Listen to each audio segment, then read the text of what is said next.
Welcome and good morning to What's Up Kansas City. And today we have a very distinguished guest, Mr. Mark McHenry of the Kansas City Parks Department. How are you doing this morning, All right, good morning, Jim. Glad to be here. It's a pleasure to be here, Mark. Yeah, great. Mark, we've been knowing each other for a while now. Yes, we have. And we got a little history. We got some history. Just like my aunt says, who's 95 years old, she said we've come a mighty long way. Right. And we've been blessed to be able to be here, and I think we've served in some kind of way, Right. some small or big way, to help somebody as we move along. I would agree. I would agree. You and I have done several projects together over the years, and that's been a very interesting experience. Yes. And I'm very thankful and grateful for those opportunities. Mark, why don't you tell our viewers this morning about Mark McHenry? Who is Mark McHenry? Well, Mark is a guy that's been working here in Kansas City Parks and Recreation for over 30 years. Started out working here back in the mid-'70s. Okay. Went to school in Texas. Grew up in Iowa, went to school in Texas, and then after I left Texas, came to Kansas City. Mm-hmm. So Kansas City's my home. And again, I wasn't born here, but I've lived here more than half my life, so I consider it my home. Mm-hmm. Started working here and a couple different jobs, and kind of got promoted through the ranks, and worked in the maintenance side, worked in the construction side. And now I'm here as the director of the Parks and Recreation Department, and been in that position for just about 10 years. Mm-hmm. And so the third time I've been here, I've been in that position. And then did a lot of stuff over the years. You know, as you can imagine, having been around a while and watched the organization grow and worked with a lot of great people. And some are still here, some have passed on, and just been a great experience. Yeah, legendary Terry Dobson. Oh yes, oh yeah. He was a character. Kerry was quite a guy. When I was here when he came in the late 80s, about 88, 89 when he came. That's right. He was the director, from Texas also. Actually, we went to the same college that I was there after he was there, but Texas Tech University is where that school was in Lubbock, Texas. And so we were the alma mater of the same college. And when he came, then I was in a park superintendent position. Mm-hmm. Became the deputy director at that time, worked with Terry closely, and he did well. He was here for about 15 years in that position. Terry's no longer living. He passed away a couple of years ago. That's right. But he made a difference. He had a good park board at that time. Good park. Oh yeah, Ally Gates is the park board. Ally wasn't the chairman when Terry came. That's right. It was the lady one. Yeah, Nita Gorman. Nita Gorman. Yeah, Nita Gorman. That's right. She was the chair, and she'd been appointed under Mayor Berkeley. And then Ollie came on the board at that same time. You might remember that when Berkeley became mayor, then Bruce Watkins became a member of the park board. And then Bruce passed away a couple months after that, after he was appointed to the board by Berkeley. And then, of course, Gorman was on that board. And L.P. Cookingham was on that board, That's too. right. The former city manager, L.P. Cookingham. And then after Bruce passed away, then Ollie got on the board. That's right. At that time. So they served under that rest of that administration with Berkeley, the three of them. That's Cookingham, Gorman, and Gates. And then when Berkeley was no longer mayor and Claver became mayor, then Gates became the president. Mm-hmm. And then he had another board, Sheila Kemper Dietrich and Ann Garney served with him. And of course, that's back to the days when, again, Terry was director and we did a lot of great things in Kansas City in that time. And I was part of all of that, actually.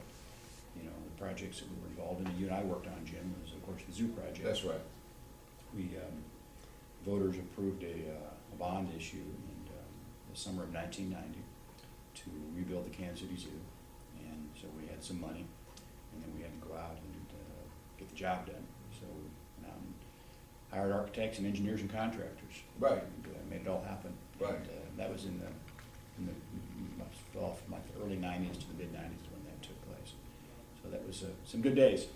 You know, reflecting back over the years, you know, you get, I'm not real old, but I'm getting older, and you start looking back. Right. You know, it's a little, some things a little scary that you look back on. But then, you know, I was able to be involved in two great projects. Kansas City Zoo, which we had a lot of minority participation. Very high numbers. First time we introduced breakage of contracts, Mhm. and it's never been done again. Mhm. And then we did Bartle Hall, and we had a lot of participation on that. So we had some years where Oh, yeah. what they're talking about now is really Mhm. kind of elementary when it comes to the participation of people who Right. grew their companies, and a lot of people got a start during that time. Well, they sure did, and you start a project like that, Right. obviously, end up with a good final product, so that the public can enjoy it, because people do enjoy zoos, families and kids and all Right. that. But since we're spending public money in a public park, we wanna make sure that the people that live in Kansas City and pay taxes in Kansas City get some of that work. That's right. And so I think we did a great job of getting that out, and some folks that had never worked there before. And by doing the breakage part of it, then a lot, had some large contractors, but we also had a lot of small contractors. That's right. And then, so everybody got a, piece of the action, you know what I'm Right. saying? Right. And that was good, because then those folks are gonna get some business out of that, and they can grow their business. A lot of businesses got started at that time. That's right. Were able to grow their business. I remember a lot of those small contractors, and again, they've done well. Some have done better, some have grown a lot, some of them probably haven't done as well. And some didn't make it. Some didn't make it, And that's right. that's the way it goes. That's right, exactly. Right. So anyway, that's how it transpired, but then if you get them out and build stuff, then not only are they gonna enjoy the fruits of their labor and get some, good compensation for the work they did. Right. The public's gonna enjoy their work, and they bring their families out. Right. They come out and point and say, hey, we built this, Right, So- that's right. So that's a big part of how that happened. So that was some groundwork in breaking operation. Then, now you were minority contractor at that time. That's right, director. Yeah. Right, I remember that. Yeah. Office down there off of Paseo now. That's absolutely right. That's right. See, that's really old school. I grew up in a construction family, and when they finished the project on Sundays, we would go out and visit the project, and this is what I worked on. This is Right. what I did. Yeah. And Dad took a lot of product, and he Right. worked a lot with DeCarlo Construction. Oh, I remember DeCarlo. They worked on the zoo. Yeah, they and, worked on the Now, they're not around anymore, are they? No. Mitch is. I talked to Mitch. We're doing a little project together now. Okay. All right. Mitch and I. He's with Burns and McDonald. Oh, he is? Okay. And Peter Kiewit, I think, out of Okay. Omaha. Yeah, Keywood, that's a big contractor. Big Omaha. contract, yeah. I was up in Omaha a couple weeks ago, Yeah. looking at their penguin exhibit, because we're getting ready to build a penguin exhibit here in Kansas City, which Okay. has actually just started construction. And, but Keywood was a big contractor. Yo, Kiewit's big. Yeah, they're a big contractor. So let me ask you this. So you are from Iowa. Right. And so tell me about your family. Well, I grew up in a small town called Fort Dodge, Iowa. Okay, woo. And for Iowa, they don't have a lot of big cities in Iowa. They're all pretty small, really. Right. It's a farming community, Right. about 30,000 population. And so I grew up there, went to high school, went to junior college for a couple of years in Iowa. Neither one of my parents are living anymore. My father had a auto repair shop and a body shop, so he fixed cars and did the body work on it, so he did both of those. So he had me working when I was little. I was out pumping gas when I was about 5 years old, because they had a gas station, they pumped gas, and so I was doing that and checking oil and all that kind of stuff. And so I learned a lot about cars, because he was always working on cars. So I think back in those days, if you spent a lot of time on cars, they kind of called you a gearhead or something like that. 'Cause Right, you were right. always fixing up cars and Right. tuning up engines and racing cars, you do that Right. part of it too, of course. So I got a lot of hands-on experience with automobiles and stuff. I couldn't fix a car today if I had to. I don't know what I'd do. I'd open the hood and what the hell you do with it, there it is, so it's not quite the same thing as it used to be as Oh, no. far as working on all the, tune-ups and setting points and condensers and all that stuff. So anyway, that all changed. Back in the days, like I said, I was growing up working on with him. And then my mother was involved in politics. She had a county position and also had an employment agency worked on. So they both had jobs. So now I only have brothers and sisters, just me. And so anyway, I grew up with the two of them, and then of course I left. And I haven't been back to my hometown since my mother passed several years ago. And but that's my history with Fort Dodge. And then I went to school in Texas. Now, do you have a family here? You have kids? I've got two kids. I've got my wife. First off, my wife's a high school teacher. Okay. Teaches high school, North Kansas City High School. Okay. And she enjoys it. She teaches. She's actually the head of the Department of Special Services in North Kansas City High School. Special services is those young folks that need attention beyond the normal student. They have learning disabilities and things of that nature. And so she works with high school students, and high school students they're challenged sometimes. Special. Exactly, they're special. They've got a lot of great opportunities and a lot to provide, but anyway, just a good job with it. Mm-hmm. Then I have a daughter who lives in Chapel Hill, North Carolina, where the University of North Carolina is, and she's a nurse practitioner, and she's on the staff of the university, their hospital in Chapel Hill. And then her husband, he has his doctorate degree in research. Really? And so he is doing work there at the university also in medical research. The two of them met up at Truman State University up in Kirksville, Missouri. Right. They're both students up there. She was studying medicine, he was studying medicine. They met. And then after they left Truman State, they went down to Vanderbilt University in Nashville, Tennessee. Okay. And that's where he got his PhD, and then that's where she got her degree as a nurse practitioner. And then they got married. It's been about 5 years ago now. And then after they left Nashville, they went to Chapel Hill, North Carolina. Mm-hmm. And then she had her first child back in December. That's exciting. Oh yeah, I'm grandfather. Yeah. That's Finally, exciting. you know. And so anyway, I've got a little grandbaby that's about 9 months old now, almost 10 months old. Was born December of last year, and so seen him a couple times. Hope to see him some more because they're a long distance kind of deal. So anyway, they're raising a family, got a house and all that kind of stuff, and that's what they're doing. And then my son got out of high school. Graduated from North Kansas City High School. He went in the Navy. Good thing for him. He was all boys, we say. Yeah. He was your son, Mark. Oh man, he was all boy. And Mark, he was your son. That's right. Yeah, he's a good athlete. I mean, he was a starter in football and wrestling, all that kind of stuff. So he's a pretty good kid, and from that perspective. But then you know, he had the Mustang, and then he had the Harley Davidson motorcycle and all that kind of stuff. Mm-hmm. And he's a good kid. But anyway, he went in the Navy, which was good for him. And he got in the Navy, and then kind of moved through the ranks, and he got trained as what they call a ET, which is electronic technician, petty officer, is what he is. That's what my dad was. My dad was first class, first class petty chief officer. Yeah. That's what. Yeah, I think he was like.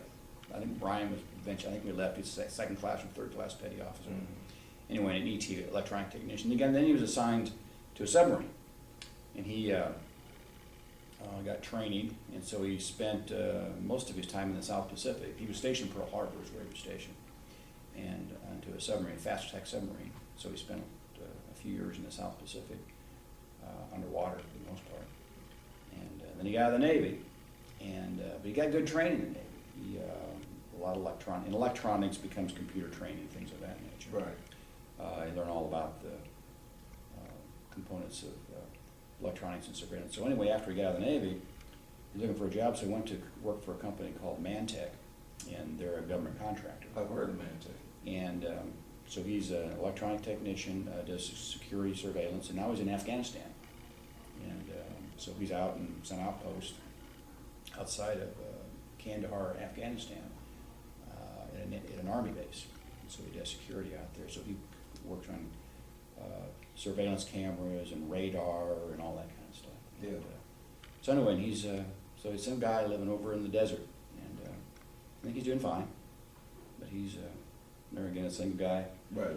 Doing well. And enjoying life. I think he is. Adventurous. Yes, very adventurous. Very adventurous. Very adventurous. So anyway, that's my son and my daughter, and then my wife's still here in Kansas City. You know, he has to be a pretty class citizen because everybody can't ride a submarine. Oh yeah, it's tough stuff. Everybody can't do that. No. First, you got to qualify. You got to qualify, and of course, obviously, it's kind of interesting to joke about how you do a submarine. You worked in the reactors, and it's like playing a damn video game. He says, you just sit behind a computer and push a bunch of buttons. Basically, is what you do in order to run all that stuff. And but yeah, he said the longest time he was underwater at one time, I think, was 3 weeks at one time. I mean, they travel and they come to surface, of course, and It's moving fast too. yeah, you're moving, and then you stop a lot of ports and stuff. I mean, you stopped all these, spend a lot of time in Tokyo, places like that. But anyway, but 3 weeks underground or underwater that means you don't see fresh air or daylight for 3 weeks. That takes a special person. Yeah, it does. Yeah, because after 3 weeks, they start running out of food, and stuff. And there's 65 guys on that sub when he was on there, and there's no women on there. But anyway, 65 guys, so I'm sure it was getting a little A little tense. yeah, I can imagine. So yeah. The air getting real thin. Yeah, you're getting real thin. Yeah. So, anyway. You know, tell us about the mission of the Kansas City Parks Department. Well, I mean, you talk about the Parks Department, Right. what is the mission? Well, that's a great question. We have a mission statement. It's over there on the wall. But the focus of that is that we provide recreation opportunities, and then we also provide opportunities for folks to enjoy our parks and enjoy our parks here in Kansas City. And there's some words that describe all that in a little bit more detail, but we're twofold in nature. One of those, and I mentioned recreation, we provide opportunities for young folks, old folks, to go out and learn sports and leisure and arts and crafts and all the things that are involved in a recreational opportunity. How you spend your time when you're not working, because you can have fun, a little bit of play is part of that too. And we do that in community centers, we do that on golf courses, we do that in aquatic centers, we do that basketball courts, tennis courts, all those things you think about when you think of areas where you can participate in leisure activities. So that's a big part of our organization. And we want to provide that to all ages and all walks of life. People that have special needs or disabilities are part of that. Anybody, because private recreation, people tend to spend more money, and it's kind of like only certain people can do that. But in a public recreation setting, you want to make it available to everybody and make it affordable to all people. The other part of the organization is taking care of the natural landscaping. We've got 220 parks in the city, almost 11,000 acres of parkland in our city. So it's a lot of parkland, and we want to provide that available to people too. At the same time, people can enjoy it on their own, but they also has to be well maintained. In order for parks to be well used, they have to be well maintained. And that's as simple as mowing the grass or picking up the trash or whatever it is, and repairing things of that nature. So it's important that we provide those kind of opportunities for anybody, everybody. And in boulevards, we drive the boulevards and the city parkways, and it's just a nice drive. You're not stopping and picnicking, but you're driving it. So really, we're twofold. The recreation leisure part of it, and then also the park operations and park maintenance side of it. And then all the special facilities that get rolled into that. I mentioned golf and community centers and things of that nature. But as you go throughout the park system, we have basketball courts, we have playgrounds, we have shelter houses that people rent. And the list goes on, skateboard parks, dog parks, things of that nature. And then we have major facilities in our system, such as Starlight Theater here in Swope Park. The zoo here in Swope Park, the Liberty Memorial National War I Museum over in Penn Valley Park. Those are very nice large facilities. We have the Bruce Watkins Cultural Heritage Center over on Brush Creek. And those are all facilities that are used for design special purposes, buildings that can provide programs and activities for those individuals. So, and there again, those are not just Kansas City, those are regional draws too. People come to Kansas City to visit attractions of that size, of course. And so we support all those through our not-for-profit organizations that do the daily management of those facilities. And then, of course, fountains. We're known as the city of fountains. We've got 49 fountains in our city. And those fountains, represent Kansas City. And, of course, you have to maintain those fountains and keep them in good operating conditions. And so we take a lot of pride in that. I mentioned Boulevard and Parkways. It was just announced yesterday that Ward Parkway was listed as one of the 10 greatest streets in America. Really? That was just on the news yesterday. And two of the streets, like Broad Street in Charleston and Wall Street and Fifth Avenue in New York, were two that were on that list that one might remember or be aware of. But anyway, we're one of the top 10. Broad Street in Charleston. Charleston, yeah. Yeah, my family's from there. Yeah. Charleston, I see. I go back to my son when he was doing his training before he was dispatched to Hawaii. He trained in Charleston, South Carolina. Yeah, it was pretty city. And so anyway. That was recognized yesterday as far as Ward Park was concerned. So those are kind of the twofold missions of our organization, to make sure that we provide those kind of services. And then also preserve our natural environment, people, their land can get developed and land can get overused. We want to make sure we keep that natural environment out there. And, there's a lot of open space out here too. I mean, a park like Swope, part of it's developed with golf courses and things I mentioned in the zoo and Starlight, but there's a lot of open space too. Right. I mean, it's beautiful when you get out here in the park and you don't feel like you're in the city, you're out in the country almost. Right. And you need that. Right. Trees are a big part of it. To maintain trees in our city, that's another thing we do too. All these trees up and down the boulevards and also along the streets in the neighborhood too. Trees are our responsibility, so we have a forestry division that deals with that. And then if you ever have to get into emergency operations, I mean, if we ever have a windstorm or an ice storm, which we've had, we got to maintain, trees sometimes become a problem. And then also, in the winter months, we help our public works department. If it snows or get an ice storm, I mentioned the ice storm with trees, if it snows and we got to plow snow off the streets, we do that too. Mhm. We've got the trucks and we've got the crews and we've got the drivers, and so we're out there pushing snow and salt the streets along with our public works department. So it's a lot. Now, let me ask you this. In most cities, are we the only city where the Parks Department maintains the boulevards or? We are one of the very few, yeah. Now, first off, Kansas City has a lot more boulevards than most cities have. Cities, yeah. We always talk about other cities, even in this case, it's outside the United States. Paris having a lot of boulevards. I think we're kind of at that kind of level, and then there you can compare it to a large European city. But in America, most boulevards are maintained by the Public Works Department. That's absolutely correct. In Kansas City, the exception is that we do it under our park system. Mhm. And because we have so many of them, and we have all that green space to go with them. Now, our Public Works does assist us with the paving part of it, but as far as all the other maintenance concerned, landscaping, that's all under our responsibility. Now, our boulevards are somewhat noteworthy in the United Yes. States. Boulevards and fountains, right? Yeah, yes, very true, very Right, true. right. Yeah, I mentioned the boulevards in relationship to Paris, the fountains. We always say we've got as many fountains, or at least we think we got as many fountains, at least the ones that work anyway, is Rome, which Mhm. obviously is well known for its fountains. And so I think that's the kind of things you're looking at. And then in America, there's no competition really. Do you think there's been parity over the years with the change in neighborhoods, say like in the black neighborhoods, white neighborhoods? Has there been a balance of maintaining the boulevards? I think so. It's a good question, because when we were doing our sales tax campaign Right. back in August, we were talking about eliminating the motor vehicle license fee and the city sticker and some of these things, and then along with Boulevard front foot tax.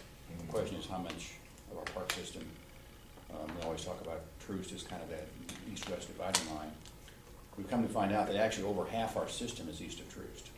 When you start counting acres of parkland, over half of it is east.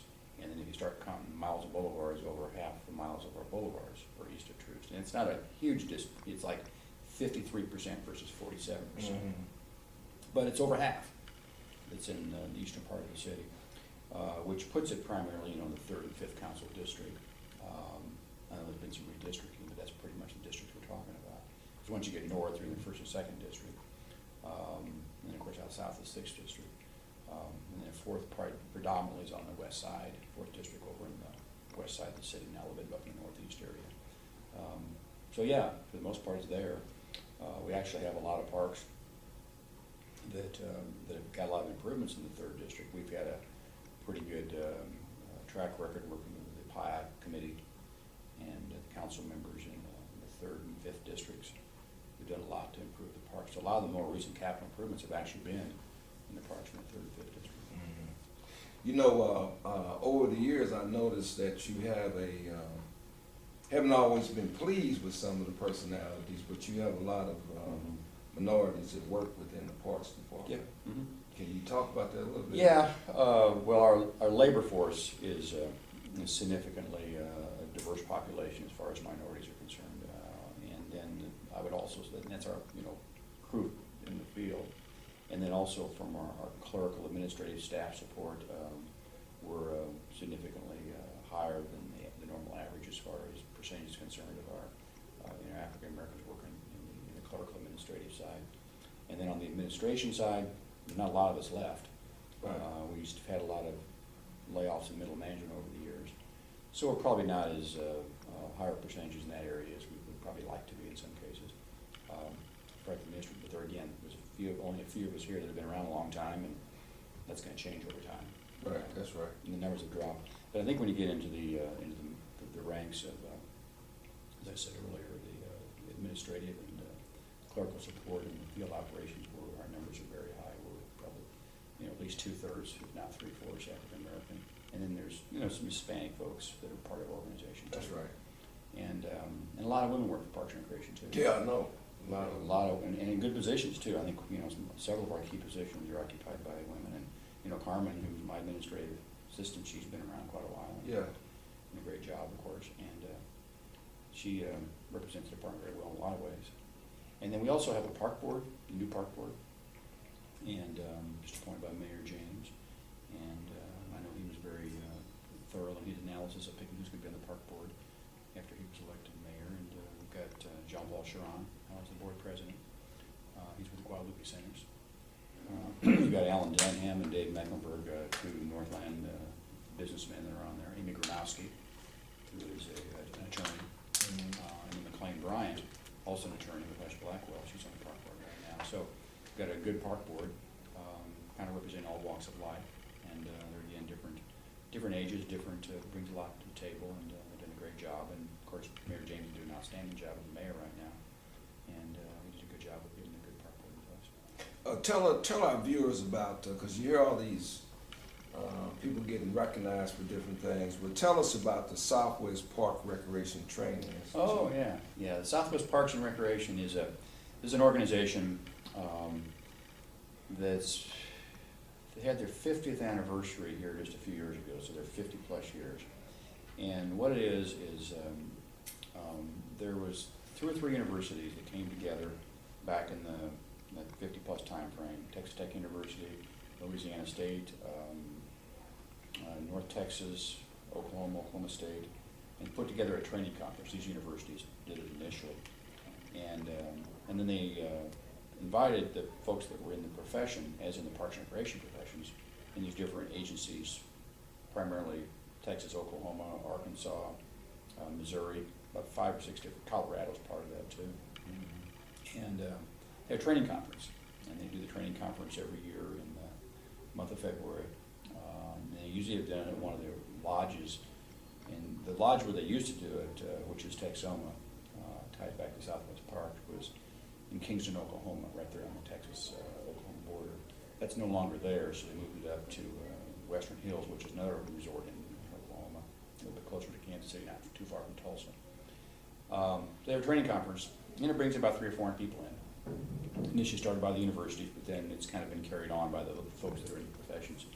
So I went to that when I was a student, back 30 plus years ago. Then I went back as a professional. I've been involved in it over the years. Other members of our staff have been involved: Mike Heron, Tammy Tridico, Dave Burke, to name a few. George Ibe, Jerry Darter, Terry Dobson, of course. Then they have an organizational structure. I was president for a while. Terry was the president for a while. George was president. Mike Heron was in that position also. So Mike's guy retired here a couple of years ago. So anyway, it's a training institute, and so it's giving us some good, and it's great, kind of hands-on kind of training. You go to these national conferences. It's not, it's good training, obviously, but this is really, kind of basic, kind of how to run a park system kind of stuff. Mm-hmm. And it's really focused on how to run the park system. Mm-hmm. So we've had a lot of good experience with that. And, have you ever taken any community liaisons from the community? Ever attended those?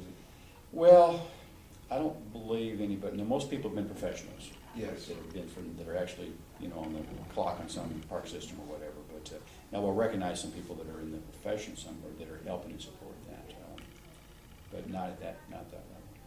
You know what? Talk to us about activities for our young people, and who makes the decisions for the programs. Mm-hmm. And the second part of that, my question is there, or have you ever considered a panel of youth to let them decide on the programs for the park? Well, yeah, we sure have. Let's talk about that. Yeah, let me kind of answer 2 parts. First off, we do a lot of programs for youth, and one that probably is the one that's got the most national recognition is the Mayor's Knifings program. Okay. That's something Mayor Cleaver got started. So we've been doing that for 20 plus years, and that's described also as midnight basketball. program that's also done in other areas around the country, but I think Kansas City's kind of set the bar pretty high as far as that's concerned. Well, that also, besides basketball, for some folks that don't play basketball, and I see for some of the young ladies, started a volleyball program. So we've done that program now for a few years in the past. Another program we started up called Mayor's Night Kicks program, because there again, some young folks don't play basketball, they play soccer. So we started a program called the Mayor's Night Kicks. That started up about, John Fiero got that started when he was a Park Board president. Started about 4 years ago. We were doing it down here at the complex here in Swope Park. And we moved it up to 9th and Van Brunt. We got new soccer fields at 9th and Van Brunt. And we work that now through the Matty Roads, which is where John's at, Matty Road Center, which deals primarily with Hispanic youth. So those are 3 programs that have been very successful. They're again started by the people that I mentioned earlier. And then another thing probably that's relatively noteworthy is the fact that, this past summer, we had these programs at our community center, the after-hour programs, and that was really kind of a spin out of all the activities on the plaza. I think everybody's concerned about, some of the youth hanging out on the plaza. And that goes back 2 years ago. And so the mayor stepped forward on that one, got some additional funding. So we had our community centers open extra hours on Friday nights and Saturday nights, and it was, one night was for like the middle age students, and the next night was for the high school age students, so it was kind of keep a little distance there.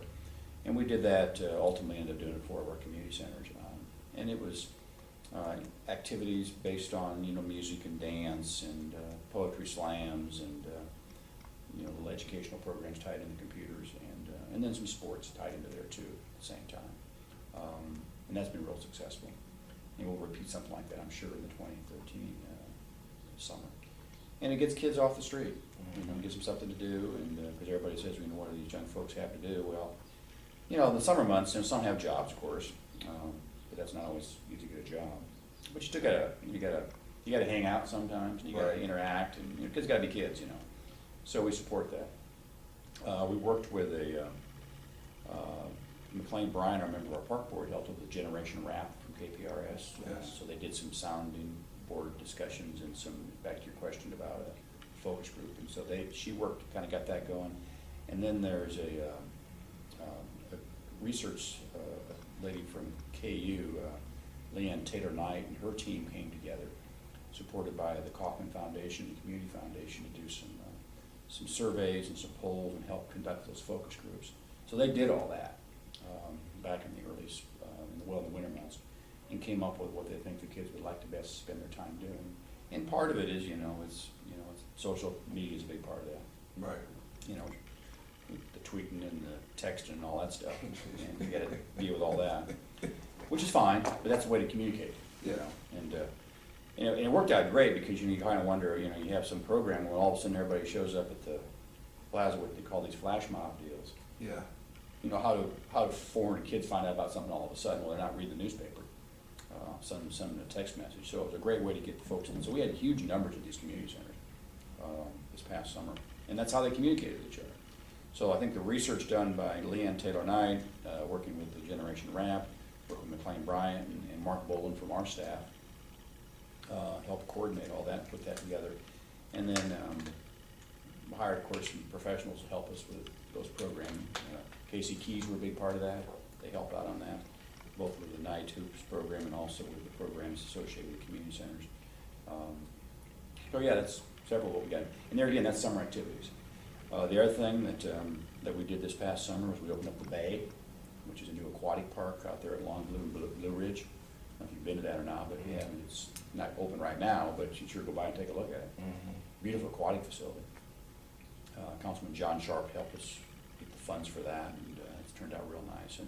And that's a part of the city, if you can kind of visualize the Longview, Blue Ridge area, where you don't really have much out there. Right. And, I used to ride my bike out there. Yeah, I used to live out in that area, and so it's need of a brand new aquatic facility. So we had that, and we had some activities after hours and some, gatherings, and music and DJs, and on a couple, evenings. But for the most part, it's a place to go swim, cool off, and water slides and all the stuff that go with it. And, so that was another great attraction we had this past summer. We had one of those up north too, been here for a few years, and so that provides some opportunities too. But Now this aquatic park out, is it at Longview Lake?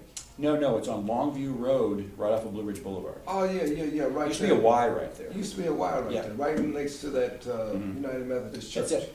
Exactly right. There was a Longview Y, and it was not in too good a shape, and so we bought the old Y, tore it down, and we got 20 acres there, and so we put in 2 football fields. And so there's 2 football fields there, basketball court, playground, and then this new aquatic park. Yeah, that's a big hit there. Oh yeah, it's called the Bay. It's right there on Longview. Yeah, I know, yeah. The kids love that. Yeah, oh yeah. Oh, Gavin Josh, yeah, those are great. And so that was brand new this past summer. Of course, Yeah. that'll be back and operate. That's a outdoor activity course. Right. And pools are like, we got the swimming pool down here too, which is well used, and of course that's outdoor activity. So we don't do a lot of aquatics in those winter months. We have the indoor facilities up here at Southeast and Great Clice and Tony Geary. But most of our aquatics are outside. And we have spray grounds and all that. So. But that's important to have that stuff too, especially a summer like we had where it's 100 degrees about every other day. Oh, man. It's beastly hot. You know what, one thing I wanted to ask you about, has the parks ever considered about having like a massive jobs and training program? I mean, we got a lot of park, we got a lot of land that needs to be maintained. Has there ever been any discussion about collaborating with the other departments of the city and doing a massive like training and job program? Well, we've done some job fairs, where you get, Well, this is just to get on the payroll, Yeah, But just from a training perspective, yeah, no, I really haven't. Not a bad idea though. Yeah, because you got a lot of parks. Yeah. And you got a lot of different Right. bitches and widgets that people could participate Well, in. yeah, the training's a big part of it too, because you get people on board, you gotta go to the training, and a lot of that cross-training's important too. Right. And you can do that with some of the departments that, have requirements for equipment operators and some of the Right. field operations and stuff like that. Right. So, yeah, it's a good idea. Right, No, right. we haven't done it, but it's a good Right. idea. Right. We've enjoyed talking to you this morning. Okay. We got you early in the morning. Yeah, Yeah. okay, I okay. know you got a busy schedule. Oh, yeah, yeah. You yeah. keep a busy schedule.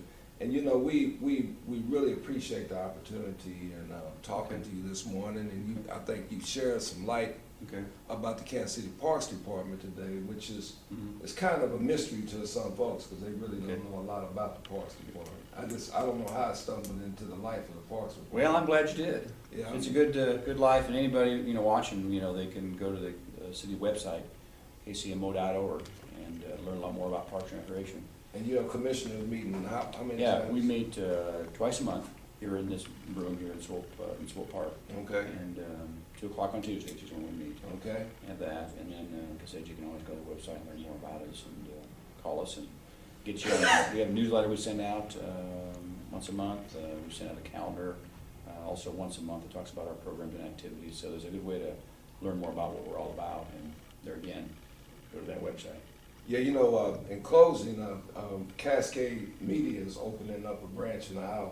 Really? Coming Okay. up this fall here, so kind of look for us in that area as well. And whereabouts? I don't know, in Des Moines. Oh, great. Yeah, Des Moines is a good place to be. In Yeah. Des Moines, in Yeah. Des Moines. Good. All right. Well, you know what, Mark, it's been a pleasure speaking with you this morning, and I hope that we've shed some light in our community about the Kansas City Parks Department. Ladies and gentlemen, I learned this a long time ago, and I repeat it over and over again.